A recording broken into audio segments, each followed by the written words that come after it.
చూస్తున్నాం. పులివెందుల జెడ్పీటీసీ ఉప ఎన్నిక ఉత్కంఠ రేపుతోంది. రాష్ట్ర వ్యాప్తంగా ఆసక్తిగా ఎదురు చూస్తున్న జనమంతా అయితే నేటితో ఈ ప్రచారానికి తెరపడబోతోంది. భారీగా అక్కడికి పోలీసులు మోహరించి ఉన్నారు. నువ్వా నేనా అన్నట్టుగా వైసీపీ టీడీపీ ప్రచారం కొనసాగుతోంది. జగన్ కంచుకోటలో పాగా వేయాలని చెప్పి టీడీపీ తీవ్రంగా ప్రయత్నం చేస్తోంది. అటువైపుగా టీడీపీ కూడా ఎలాగైనా ఈ కంచుకోటను బద్దలగొట్టాలని చెప్పి టీడీపీ చాలా పెద్ద ఎత్తున అక్కడ ప్రయత్నం చేస్తూ ఉంది. జగన్ కూడా తమ కంచుకోటని కాపాడుకోవడానికి ఎలాగైనా సరే ఈసారి జెడ్పీటీసీలో మళ్ళీ అది ప్రభుత్వం ఎవరైనా ఉన్నా కానివ్వండి, పులివెందుల మాత్రం జగన్ అడ్డాగా మరోసారి అభివర్ణించడం కోసం వారంతా తీవ్రంగా శ్రమిస్తూ ఉన్నారు. సో 1995 నుంచి వైఎస్ కుటుంబం నిలబెట్టిన వ్యక్తే జెడ్పీటీసీగా అక్కడ ఉంటూ ఉన్నారు. సో టీడీపీ అభ్యర్థిగా అటు బీటెక్ రవి సతీమణి మారెడ్డి లతారెడ్డి బరిలో నిలిచారు.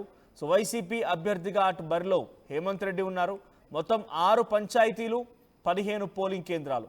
నేటి నుంచి పులివెందుల్లో స్థానికేతరులకు నో ఎంట్రీ. ఈరోజు సాయంత్రం కల్లా స్థానికేతరులు మొత్తాన్ని కూడా బయటికి పంపించే అవకాశం ఉంది. ఒకసారి మనం పులివెందుల జెడ్పీటీసీకి సంబంధించి హిస్టరీ పరిశీలిస్తే 1995 నుంచి 2016 వరకు, 2001లో 2006లో ఇలా 4 సార్లు ఏకగ్రీవంగా వైసీపీకి సంబంధించి, అంటే వైఎస్ కుటుంబం ఎవరు చెప్తే వాళ్ళే అక్కడ జెడ్పీటీసీ ఏకగ్రీవమే, ఇక అవతల వైపు నుంచి పోటీ కూడా లేదు. సో 2001 వరకు అలానే జరిగింది. 2001, 2006, 2021. సో అప్పటి వరకు కూడా ఈ 4 సార్లు కూడా అక్కడ ఏకగ్రీవమైంది. అయితే మధ్యలో ఒకసారి 2016లో టీడీపీ కూడా అక్కడ ఒక అభ్యర్థిని బరిలో నిలపడంతో వైసీపీ అభ్యర్థి లింగమయ్య మొత్తం 2500 ఓట్ల మెజారిటీతో వైసీపీ గెలుపొందింది ఫైనల్గా. కానీ అక్కడ టీడీపీ బరిలో నిలిచి కొంత పోటీనిచ్చింది. ఇక ఆ తర్వాత నుంచి 2021లో మళ్ళీ వైసీపీ ప్రభుత్వం అధికారంలోకి వచ్చిన తర్వాత మళ్ళీ అక్కడ ఏకగ్రీవమే జరిగింది. సో ఇప్పుడు మళ్ళీ ఎన్నికలు జరుగుతున్న క్రమంలో, ఉప ఎన్నికలు జరుగుతున్న క్రమంలో మరోసారి అక్కడ టీడీపీ తరఫున మారెడ్డి లతారెడ్డి బీటెక్ రవి సతీమణి బరిలో ఉన్నారు. సో ఉత్కంఠ రేపింది ఈ పోరు. సో 2021 వైసీపీ అభ్యర్థి ఏకగ్రీవంగా జెడ్పీటీసీగా ఎన్నికైతే 2021లో పులివెందుల జెడ్పీటీసీగా మహేశ్వర్ రెడ్డి ఓ ప్రమాదంలో మృతి చెందడంతోనే ఈ ఉప ఎన్నిక అనివార్యమైంది. దీంతో సొంత గడ్డపై తిరిగి జెండా పాతాలను వైసీపీ భావిస్తుంటే ఎలాగైనా ఈసారి వైసీపీ కంచుకుంటని బద్దల కొట్టాలని చెప్పి టీడీపీ భావిస్తోంది. ప్రస్తుతం పులివెందుల జెడ్పీటీసీ పరిధిలో 10,601 ఓట్లున్నాయి. అసెంబ్లీ ఎన్నికల పులివెందుల జెడ్పీటీసీ పరిధిలో టీడీపీకి 25% ఓట్లు దక్కినాయి. అంటే అసెంబ్లీ నియోజకవర్గంలో అక్కడ ఆ జెడ్పీటీసీ టెరిటోరియల్లో 25% ఓట్లు దక్కాయట. అయితే 2016లో జెడ్పీటీసీ ఎన్నికల్లో కూడా 2600 ఓట్లు మాత్రమే అక్కడ టీడీపీకి పోలవడం జరిగింది.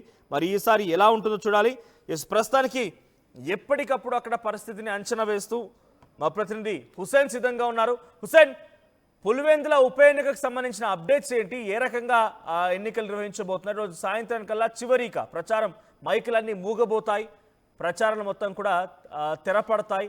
ఆ తర్వాత అందరినీ కూడా అవుట్రోస్ అందరినీ కూడా అక్కడి నుంచి పంపించే అవకాశం కూడా ఉంది. అప్డేట్స్ ఏంటి? ఏ రకమైనటువంటి రాజకీయం జరుగుతోంది?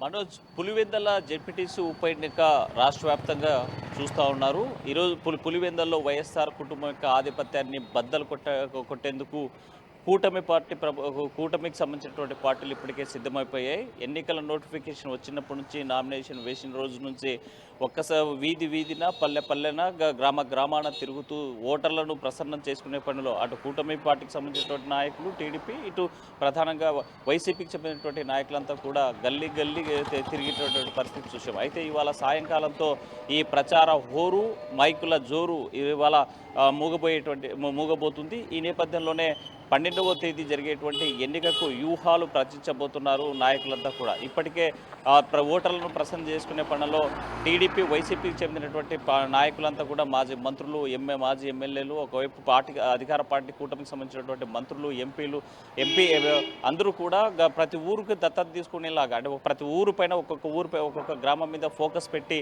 ప్రచారం చేశారు. దాంతోపాటు ఎన్నికల ఓటర్లను ప్రసన్నం చేసుకున్నారు, వ్యూహాలను రచించినటువంటి పరిస్థితి తాజాగా చూసాం.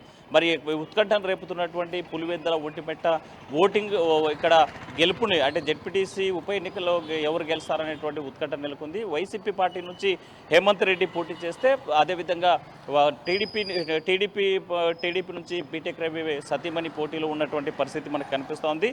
ప్రధానంగా ఈ లతారెడ్డి గెలుపును ఎలాగైనా సరే పులివెందుల కోట మీద జెండా ఎగరేయాలనేటువంటి దానిపైన టీడీపీకి సంబంధించినటువంటి బీటెక్ రవి భీష్మించి కూర్చున్నారు. ఆ రకంగానే రాష్ట్ర పార్టీ కూడా డైరెక్షన్ చేస్తూ బీటెక్ రవి సతీమణి గెలిపించేందుకు రంగంలో దిగినటువంటి పరిస్థితి ఉంది. ఈ నేపథ్యంలోనే అటు గ్రామాల్లో అంటే 30 సంవత్సరాలుగా ఏక ఛత్రాధిపత్యం వహిస్తున్నటువంటి వైఎస్ కుటుంబానికి తప్పనిసరిగా చుక్కెదురు పెట్టాల్సిందే, ఈ కోటను బద్దలు కొట్టాల్సిందే అనేటువంటి టార్గెట్గా పెట్టుకొని కూటమి ప్రభుత్వం వ్యూహాలు చేస్తున్నటువంటి పరిస్థితి ఉంటే, మరోవైపు దాన్ని ఎదుర్కొనేందుకు వైసీపీ పార్టీ కూడా అదే స్థాయిలో ప్రతివ్యూహాలు ప్రదర్శిస్తున్నటువంటి పరిస్థితి ఉంది. ఈ నేపథ్యంలోనే నల్లగుట్టవారిపల్లె నల్లపరెడ్డివారిపల్లెకి సంబంధించినటువంటి ఈ గ్రామాల్లో ఉత్కంఠమైనటువంటి వాతావరణం నెలకొంది. తలలు పగిలాయి, రక్తాలు చెందాయి, కేసులు నమోదు చేసుకున్న పరిస్థితి. తాజాగా నిన్న సాయంకాలం 15 మందిని పోలీసులు అదుపులోకి తీసుకున్నటువంటి పరిస్థితి కూడా ఉంది. ప్రధానంగా వైసీపీ నాయకులని టార్గెట్ చేసి అధికారాన్ని దుర్వినియోగం చేస్తూ పోలీస్ వ్యవస్థను వాడుకొని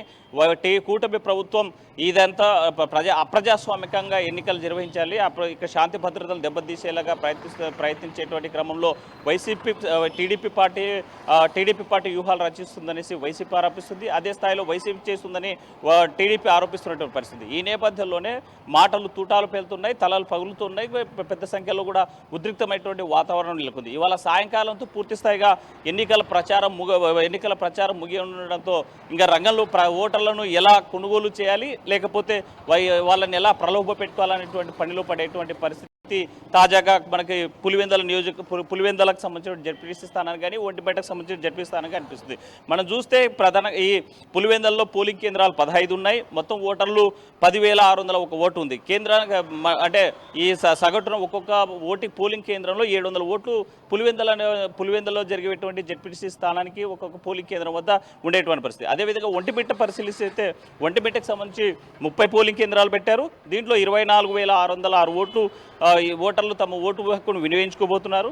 సగటున ఒక్కొక్క పోలింగ్ సెంటర్కి 820 మంది పోలింగ్లో పాల్గొనేటువంటి పరిస్థితి కనిపిస్తుంది. ఇక్కడ ప్రధానంగా ఒకటే వైసీపీ పార్టీ ఆరోపిస్తుంది, ఎలాగైనా సరే కుయుక్తులు చేసి కూటమి ప్రభుత్వం ఇక్కడ ఉన్నటువంటి వైఎస్ఆర్ కుటుంబానికి ఆధిపత్యాన్ని దెబ్బతీసేందుకు కుట్రపూరితంగా అధికార యంత్రాంగం వాడుకుంటున్నారు, ఈసీని వాడుతున్నారు. అందులో భాగంగానే నల్లపరెడ్డివారిపల్లె కానీ లేదా నల్లగొండవారిపల్లెకి సంబంధించినటువంటి ఓటర్లను బదలాయించి అంటే ఇప్పటి వరకు జరిగినటువంటి ఎన్నికల్లో ఏ ఒక్క రోజు కూడా ఇక్కడ ప్రధానంగా ఓటింగ్ ఏ గ్రామాల్లో జరిగితే ఆ గ్రామంలోని పోలింగ్ కేంద్రం ఉండేది. కానీ ఇప్పుడు తాజాగా ఎలాగైనా సరే రిగ్గింగ్ చేసుకోవాలనేటువంటి ఉద్దేశంతో, ఎందుకంటే ఈ 2 పల్లెలు మెజార్టీగా ఓటర్స్ ఉన్నటువంటి పల్లెలు. ఈ 2 పల్లెల్ని ఇటు ఈ గ్రామాల నల్లపరెడ్డివారిపల్లె యొక్క ఓటర్లు నల్లగొండవారిపల్లె ఓటర్లకు సంబంధించినటువంటి పోలింగ్ కేంద్రము నల్లపరెడ్డిపల్లెలో పెట్టడం వల్ల ఓటు శాతం తగ్గించేటువంటి కుట్ర ఇతర దాగి ఉంది. అదేవిధంగా రిగ్గింగ్ చేస్తున్నటువంటి అవకాశాన్ని కల్పించుకుంటుంది కూటమి ప్రభుత్వం అని పెద్ద ఎత్తున వైసీపీ పార్టీ ఆరోపిస్తున్న పరిస్థితి. అయితే మీ ఏజెంట్లు లేరా? మీరు తప్పనిసరిగా వైసీపీకి సంబంధించినటువంటి వాళ్ళకి ఓటమి భయం పట్టుకుంది కాబట్టి ఇలాంటి నిందారోపణలు చేస్తూ ఉన్నారు. మీకు నిజంగా గెలిచేటువంటి సత్తా ఉంటే ఎందుకోసం భయపడతా ఉన్నారు? ఎప్పుడు కూడా పోలింగ్ ప్రశాంతమైనటువంటి వాతావరణంలో జరుగుతుంటే ఓటమి భయం పట్టుకుంది కాబట్టి వైసీపీ ఈరోజు టార్గెటెడ్గా చేసి కొంతమందిని దాడులు చేసేటువంటి కుట్ర చేస్తున్నారని మరోవైపు కూటమి ప్రభుత్వం చెప్తున్నటువంటి పరిస్థితి. మనకు ఒకసారి చరిత్ర ఈ పులివెందులకు సంబంధించినటువంటి చరిత్ర చూసినట్టయితే ఇప్పటి వరకు మనం చూసాం. అంటే మొట్టమొదటిసారిగా 1995 నుంచి 2001, అదే 2006, 2013, 2021లో ఎవరైతే వైఎస్ కుటుంబం సూచిస్తారో ఆ కుటుంబానికి సంబంధించినటువంటి వారే జెడ్పీటీసీలుగా ఎన్నిక అవుతున్నటువంటి పరిస్థితి వచ్చింది. అంటే ఒకసారి మాత్రమే ఈ మధ్యకాలంలో 2001లో జరిగినటువంటి ఎన్నికల్లో నామమాత్రపు పోటీ జరిగేది. అందులో వైఎస్ కుటుంబం చూపించినటువంటి వ్యక్తే గెలిచినటువంటి పరిస్థితి ఉంది. సో ఈ పులివెందుల జెడ్పీటీసీ ఎన్నికల యొక్క చరిత్ర చూసినట్లయితే ఇక్కడ ఎవరైతే వైఎస్ కుటుంబానికి సంబంధించిన సభ్యులు సూచిస్తారో వారికే ఈరోజు ఇక్కడ గెలుపు వరుస్తూ వచ్చినటువంటి పరిస్థితి. చాలా సందర్భాల్లో కూడా అంటే అంటే ఇండిపెండెంట్గా ప్రకటించినటువంటి పరిస్థితి కూడా ఉంది. ఎందుకంటే వైఎస్ కుటుంబం చాలా బలమైనటువంటి కుటుంబము. ఇక్కడే వైఎస్ రాజశేఖర రెడ్డి సీఎంగా ఉన్నప్పటి నుంచి రాజకీయ కేంద్రంగా ఉన్నటువంటి పులివెందల్లో మరి తనకు ఎదురున్నటువంటి పరిస్థితి లేదు. అయితే 2001 తర్వాత మరోసారి ఇప్పుడు 2025లో జరిగేటువంటి ఈ ఉప ఎన్నిక స్థానిక ప్రభుత్వం ఏర్పాటైన తర్వాత ప్రభుత్వ పథకాల అమలు తీరు అన్ని చూస్తున్నారు కాబట్టి ఈ చిన్న ఉప ఎన్నిక ఒక జెడ్పీటీసీ టెరిటోరియల్కి సంబంధించింది కాబట్టి ఒక రెఫరెండంగా కూడా డెఫినెట్గా పబ్లిక్ కన్సిడర్ చేసే అవకాశం ఉంది. అది కూడా జగన్మోహన్ రెడ్డి ఇలాకాలో జరుగుతున్నటువంటి ఉప ఎన్నిక కాబట్టి. సో పబ్లిక్ పల్స్ ఎలా ఉంది, పబ్లిక్ ఏం చెప్తున్నారు, మెజారిటీగా వాళ్ళ అభిప్రాయం ఎలా ఉంది? ఈసారి నిజంగానే జగన్ కంచుకోటని బద్దల కొట్టబోతుంది టీడీపీ? మనోజ్, ఒకవైపు కూటమి పార్టీ నాయకులు ఒకటే చెప్తున్నారు, 30 ఏళ్ల తర్వాత పులివెందుల ప్రజలకి ప్రజాస్వామ్యం వచ్చింది, ఓటు హక్కును స్వేచ్ఛాయుతమైనటువంటి వాతావరణంలో ఈరోజు ఓటు హక్కు వేసుకునేటువంటి అవకాశాన్ని కూటమి ప్రభుత్వం కల్పిస్తుంది, అందుకు ప్రశాంతమైనటువంటి వాతావరణంలో ఎన్నికలు నిర్వహించేందుకు సిద్ధంగా ఉన్నామనేసి కూటమి పార్టీకి సంబంధించినటువంటి నాయకులు అంటూ ఉంటే, మరోవైపు వైసీపీ చెప్తోంది ఎలాగైనా సరే కక్షపూరితంగా వైఎస్ కుటుంబం ఉన్నటువంటి అక్కస్సుతో టీడీపీకి సంబంధించినటువంటి పార్టీ నాయకులంతా కూడా కక్ష కట్టి గ్రామాల్లో వర్గ విభేదాలను భగ్గురేపుతూ ఒకరిపై దాడులు చేసేటువంటి పరిస్థితి తీసుకొస్తూ ఎన్నికలు జరిపించాలనేటువంటి ఉద్దేశంతో చూస్తున్నారు. కానీ వైసీపీకి సంబంధించిన పార్టీ నాయకులు ఎప్పుడైనా సరే ఇక్కడ వైఎస్ కుటుంబానికి అండగా ఉంటారు, పులివెందుల ప్రజలంతా కూడా మా వైపే ఉన్నారు, జగన్మోహన్ రెడ్డికి పైన ఎప్పుడు ఆశీస్సులు ఉంటాయనేసి వైసీపీకి చెప్పేటటువంటి నాయకులు చెప్తా ఉన్నారు. మరోవైపు టీడీపీ వాళ్ళు మాత్రం 30 ఏళ్ల తర్వాత ఇక్కడ ప్రజలకు స్వతంత్రం వస్తుంది అని చెప్తున్నారు. అయితే పబ్లిక్ మాత్రం ఒకటే చెప్తున్నారు, పోలింగ్ కేంద్రాలు ఎక్కడ పెట్టినా సరే మన ఆర్టీవీ గ్రౌండ్ రిపోర్ట్ ద్వారా నలపరెడ్డి వారి పల్లెలను అదేవిధంగా నల్గొండ వారి పల్లెలను ఆర్టీవీ గ్రౌండ్ రిపోర్ట్ చేశాం. అక్కడ ఉన్నటువంటి ప్రజలతో కూడా అట్రాక్ట్ అయ్యాం. అక్కడ ఉన్నటువంటి వాళ్ళతో మాట్లాడేటువంటి క్రమంలో ఒకటే చెప్తున్నారు, పోలింగ్ సెంటర్ ఎక్కడ పెట్టినా సరే మేము ఓటు హక్కు వేసుకోవడానికి సిద్ధంగా ఉన్నాం, మాకు సంబంధించినటువంటి నాయకుడికి ఎన్నుకోవడానికి సిద్ధంగా ఉన్నాం. ఇక్కడ 4 కిలోమీటర్ల దూరంలోనే కాదు 40 కిలోమీటర్ల దూరం పెట్టినా సరే మేము నల్గొండ వారి పల్లె నుంచి పోయి వేసి మాకు నచ్చినటువంటి నాయకుడికి ఓటు వేసుకోవడానికి సిద్ధంగా ఉన్నటువంటి పరిస్థితి చెప్పేటువంటి పరిస్థితి. సో మొత్తంగా చూసుకుంటే మరికొన్ని పల్లెల్లో ఎప్పుడు ఇలాంటి ఎన్నిక మేము చూడలేదు, ఎప్పుడు మాకు ఏకగ్రీవాలు జరిగేవి, కావాల్సినటువంటి వారికి మేము అంత కలిసి ఎన్నుకునే వాళ్ళము. కానీ సో మొట్టమొదటిసారిగా 30 ఏళ్ల తర్వాత 2001 మినహాయిస్తే మరోసారి ఇప్పుడు ఈరోజు ఎన్నిక జరుగుతుందంటే మాత్రం ప్రశాంతంగా ఓట్లు వేసుకుంటామనేసి ఓటర్లు కూడా చెప్పేటువంటి పరిస్థితి అయితే తాజాగా పులివెందులో కనిపిస్తుంది. Manoj, right, thank you Hussain. So Pulivendula ZPTC ఉప ఎన్నికకు సంబంధించి రోజు చివరి రోజు ప్రచారానికి సంబంధించి సాయంత్రం కల్లా మైకులు మూగబోతాయి. సో ఇప్పటివరకు జరిగినటువంటి ఎన్నికల ప్రచారంలో ఎటువంటి హడావిడి వాతావరణం నెలకొంది, ఎటువంటి రచ్చ నెలకొంది, ఎటువంటి విధంగా దాడులు చేసుకున్నారు, ఒకరిపై ఒకరు దాడులకు తెరలేపుకున్నారు, ఏ రకంగా ఇరు పార్టీల మధ్య ఒక రాజకీయ రభస జరిగిందనేది చాలా వివరంగా ఆర్టీవీ మీకు అందించే ప్రయత్నం చేసింది. సో ఈరోజు సాయంత్రం కల్లా మైకులు మూగబోతున్నాయి. అవుటర్స్ అందరినీ కూడా బయటికి పంపించే అవకాశం ఉంది. టీడీపీ తరఫున బీటెక్ రవి సతీమణి మారెడ్డి లతారెడ్డి అక్కడ పోటీ చేస్తున్నారు, బరిలో ఉంటున్నారు. ఇక వైసీపీ తరఫున హేమంత్ రెడ్డి బరిలో ఉన్నారు. 2001, 2006, 2021, 1998 నుంచి కూడా 5 నుంచి కూడా మొదలుకుంటే ప్రతిసారి కూడా అక్కడ ఏకగ్రీవంగానే వైఎస్ కుటుంబం చెప్పిన వ్యక్తే అక్కడ జెడ్పీటీసీ అయ్యేవారు. కానీ ఈసారి టీడీపీ బరిలో నిలిపింది. టీడీపీ కూడా చాలా స్ట్రాంగ్గా ఉంది. 2016లో కూడా టీడీపీ బరిలో నిలిపి ఓటమి పాలైంది. ఇప్పుడు అధికారంలో ఉంది. అప్పుడు కూడా అధికారంలో ఉండే సమయంలో 2016లో బరిలోకి నిలిపింది.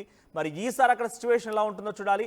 సో మీ అభిప్రాయం ఏంటి కామెంట్ చేయండి. పులివెందులలో ఎవరు గెలిస్తే బాగుంటుంది, ఎవరికి ఇది పట్టం కట్టే అవకాశం ఉంది, మరి ముఖ్యంగా ఈ ప్రభుత్వానికి ఇదొక రెఫరెండంగా ఈ చిన్న ఉప ఎన్నికను కూడా, ఎందుకంటే దట్టు జగన్ ఇలాకాలో జరుగుతుంది కాబట్టి మరి నిజంగా అక్కడి ప్రజల్ని మెప్పించగలిగిందా టీడీపీ ప్రభుత్వం, కూటమి ప్రభుత్వం అంత స్థాయిలో ప్రజల్లో బలంగా వెళ్ళగలిగిందా, ఇది ఒక రెఫరెండంగా భావించాలి. సో మీ అభిప్రాయం ఏంటి కామెంట్ చేయండి. ఇక్కడ పులివెందుల ఉప ఎన్నికల్లో ఏ పార్టీ గెలిస్తే బాగుంటుంది అనేది మనం పోల్ కండక్ట్ చేస్తే 59% మంది వైఎస్ఆర్సీపీ గెలిస్తేనే బాగుంటుంది అంటున్నారు. వైఎస్ఆర్సీపీ గెలుస్తుంది అంటున్నారు కూడా. సో మీ అభిప్రాయం ఏంటి, మీరు కామెంట్ చేసే ప్రయత్నం చేయండి.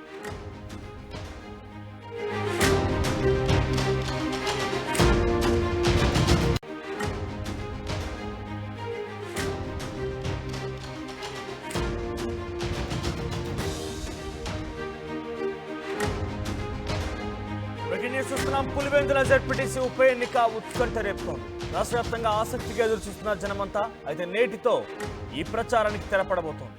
భారీగా అక్కడికి పోలీసులు మోహరించున్నారు. నువ్వా నేనా అన్నట్టుగా వైసీపీ టీడీపీ ప్రచారం కొనసాగుతోంది.